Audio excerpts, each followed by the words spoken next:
Today I will be doing a video on Spiral. A team of investigators go on the hunt for a Jigsaw copycat who targets corrupt police. I was so excited to watch this. I was literally counting the days for when it will be released. I even got excited about the concessions I was going to order. I was so pumped for this, and I went into this cold. First thing I will say is that Chris Rock is a much better actor than I thought he would be. For the first few seconds I saw in the original trailer that came out last year, I was very worried about his acting ability. When he first shows up in the movie, his character is sarcastic and cynical, which works great because he's usually dealing with comedy in his other movies, and the way it's done isn't over the top. It works with the serious tone of the movie. The second thing I liked, while also having mixed feelings about, was the opening trap scene. There are a lot of close-ups of the person's face while they're in the trap, and sometimes it's hard to tell what's going on. Just the way it was shot was kind of weird at times and slightly jarring. I still really liked it, and it had a satisfying payoff.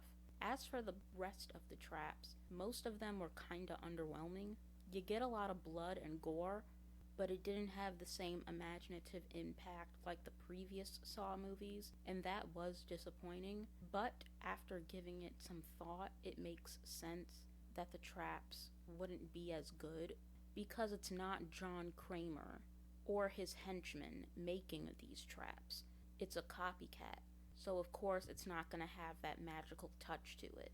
And speaking of the copycat, voice of Jigsaw and the puppet was kinda off-putting, but I forced myself to get into it. Eventually I did sorta get used to it, but every time the voice would come back, it took me a few seconds to get used to it again. I don't know, maybe they should have used a different voiceover, like a male version of the broadcast voiced from those Purge movies. I think it would have worked a lot better, or maybe it should have been more robotic. There are also a lot of pig masks and puppets in this, which is creepy in the other movies, but I think the original Jigsaw puppet looked better than the pig one they used in here. Going back to the detectives, the scenes where they're all trying to crack open the case didn't 100% work for me. In the previous Saw movies, the investigation and them trying to track down Jigsaw was just as thrilling as the traps.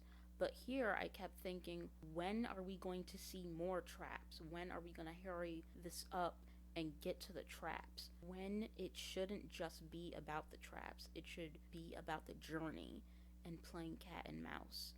It's about the story, not just about the traps. You can tell they really did try to make a good movie. They did their best, and it wasn't just a cash grab. But I didn't like how they were trying to make black cops seem as corrupt as white ones. I really did not like the ending. From a racial point of view, I thought it was complete BS.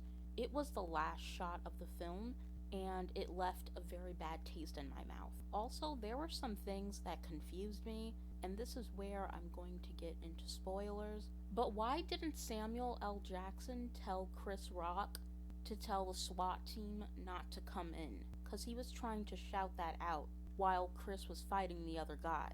Why not mention that right away? So Chris could have been the one to have yelled at the SWAT team not to come in because something might trigger another trap. And I had a sick feeling that this Mexican-Italian Jigsaw wannabe was trying to set the situation up for a black man to get shot. What a piece of filth. Also, given the climate we are in, it would have made sense for the new Jigsaw killer to be black. Maybe Samuel L. Jackson could have been the new killer, going after corrupt police after his son was murdered. That would have made more sense. Overall, I give this a 5 out of 10. I kinda hope they make a sequel while improving on some things, because like I mentioned before, that ending was complete BS, and the story should not end there. And I want Chris Rock to get his revenge.